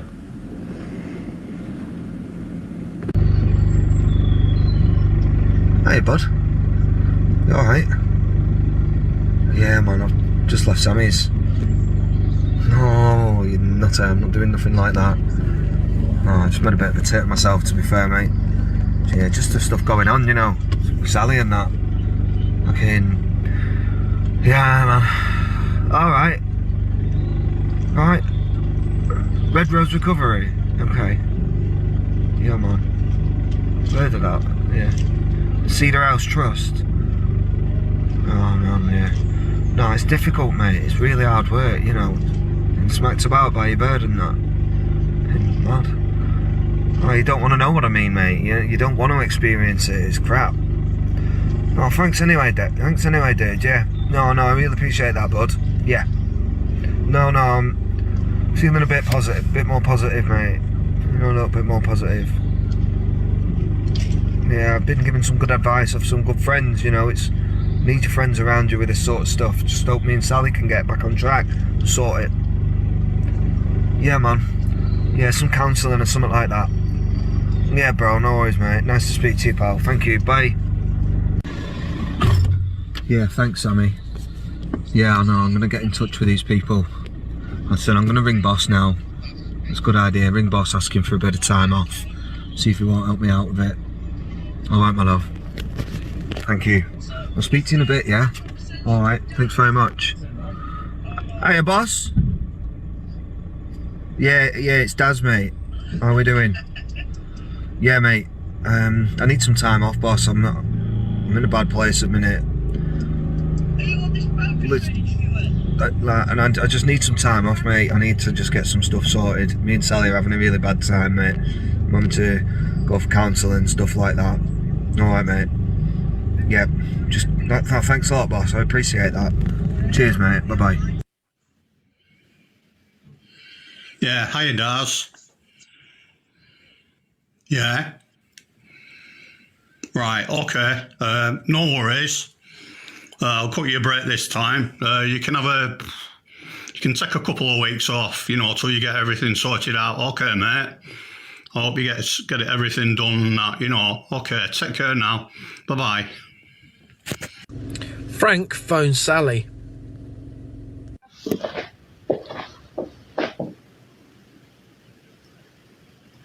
Yeah, hiya, darling. It's your dad here. Yeah, your mum said that she'd had a talk with you, and I'm not going to, you know, lay it on thick with you. I'm just going to say, this isn't you. You know that. You're obviously under some sort of stress, or, you know, you're depressed. Something's going on, you know, inside your head, because this isn't you. So I've had a look on the websites and see if there's anybody local. And I found a place called Red Rose Recovery.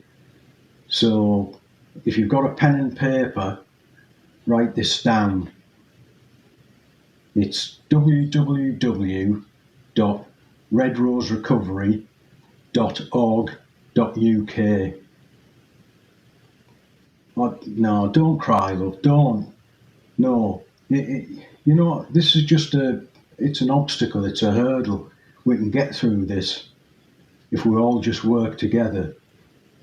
So keep yourself in a good place, and I'll speak to you later. If I mean, try and get in touch with this organisation, see what happens with there, and we'll go from there. Okay, love. Yeah. Love you. Bye then. Marie then phones Sally. Daz, hi. Hi, yeah, it's me. Right. Listen, hon, I've had a good talk with Sally. Her dad has had a talk with her. We found some places for her. He's rang her up and told her. She said that she's going to get help. She's going to accept the help. I know, it's so frightening. I know, but come on, lad, no, couldn't you just give her another chance? Let's see how she goes, if she takes her medication, if she gets the help, things might be all right again. I know, but everybody knows now, and that is the point. People start helping her, we can all pull together. I know it's a lot to think about. Oh, I know. Think about the kids, but just think of the whole thing as... I know what you've gone through. Well, it's down to you, that's all I can say. Just think about it. Please, just think about it. Okay. Thank you, thanks for that. Thank you so much. We need to be a family again. Thanks, Daz. Thank you, bye. Oh, it's the worst thing I've ever had to do. I hope I don't have to do this again. Mrs. Smith, the domestic violence worker, then phones Daz. Hello, Daz. It's Mrs. Smith again. Yeah, I just wanted to say thank you for having a chat with me. I was just wondering, would it be possible that you could ask Sally if I can meet up with both of you? Yeah, just to have a chat about everything what's been going on, and to see maybe we can get you some counselling if you would like some.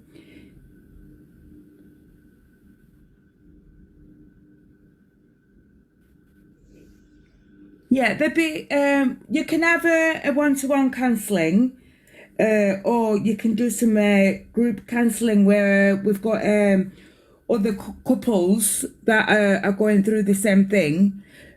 So it's up to you. Yeah, if we can meet up and we can have a chat about it. Yeah, okay. Right.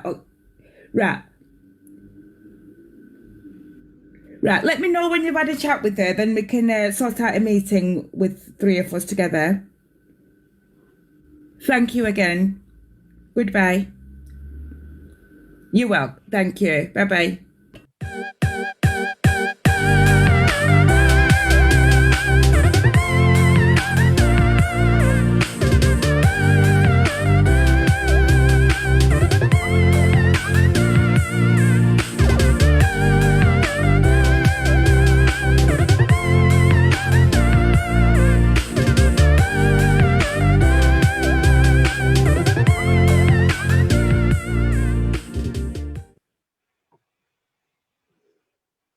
Yay. Dun, dun, dun. Lindsay, Oscar-worthy performance there. Oh, well, what can I say? Huh?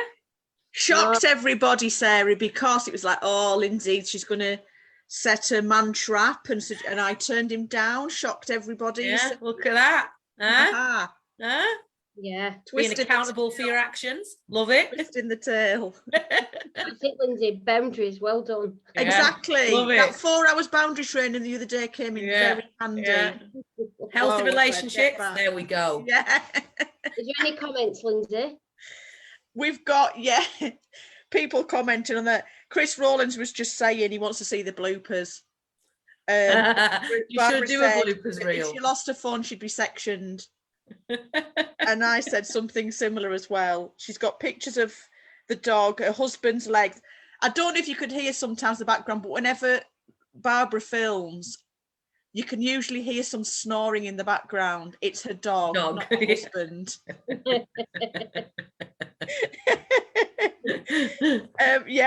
Stuart wants to know why he's the only person not to be edited properly. Do you know what you're doing? It's such fun. And I always think, oh, everyone looks great. And then when you watch yourself, it's just like, Yeah. Oh, I think it's because you're so close and you can see all your crinkles and wrinkles and stuff. Well, it is with me anyway. Barbara English, every person on Puzzle Productions puts 100% into it. We all love doing it, but we still cringe when we see ourselves. Yeah, we do. But yeah, we have such a laugh. It could say we just literally wing it every week.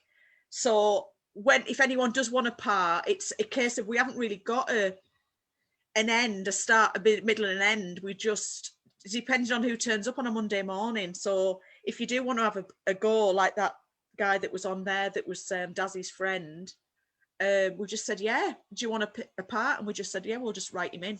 So if people do want to join in, come in on a Monday morning. Yeah, and we'll just Brilliant. let you in. But yeah, it's fun. If you It don't makes mind me being laugh on- every week. So we seem to have lost Kaylee. So I know. Unfortunately, we can't finish on a song unless Sarah's going to sing. Unless Jason wants to don the boob tube like we've discussed at the beginning, Jason. Could do a I know duet. he's got, look at that smile. You know he's got one, don't you? He could carry it off, I'm telling you. I haven't. But Come I've listened on. to Sarah singing. She's got a really good voice. I have not. I said this before. I was blessed with rhythm, not put it on your tuning. toes, Sarah. Like, but go on, show 'em that voice. Yeah, she'd honestly all the time she sings, all quizzes, sing. I did the other day, to be honest. I cannot sing a note, but the first time I ever did karaoke was in rehab, and I used to always sing Cool for Cats by Squeeze, just because I know all the words. I mean, I can't sing for Save My Life. I turn into a Cockney, I don't know why. A Cockney, I love it. I don't know why. I do, but if I sing Cool for Cats, I turn into a Cockney. It just comes out automatically. I am not doing it. The only karaoke I ever did was I really, really murdered Dusty Springfield, Son of a Preacher Man, and I am not doing it now. There is never going to be recorded evidence of that. I'm going to record our quiz, and then if the artist we ever lose the artist, I'll just put Sarah on. We should sing every quiz. We do have All some right, bad so times on that's- these groups, don't we? We do. We do, yeah. That's it, guys. So thanks a lot for tuning in, and don't forget, when you leave us, we've still got our survey. If you just click on that, it's on the link that Scott put on to share this. Just click on it. It only takes 2 to 3 minutes to fill out that survey, get your voice heard. So I think it's good night from us, isn't it? Yeah. Good night. Great group tonight. Thanks all the guests. Thanks everybody for coming on. Thanks everybody for watching. Thanks everyone. Until next time. Bye. Bye. Thanks, guys. Night.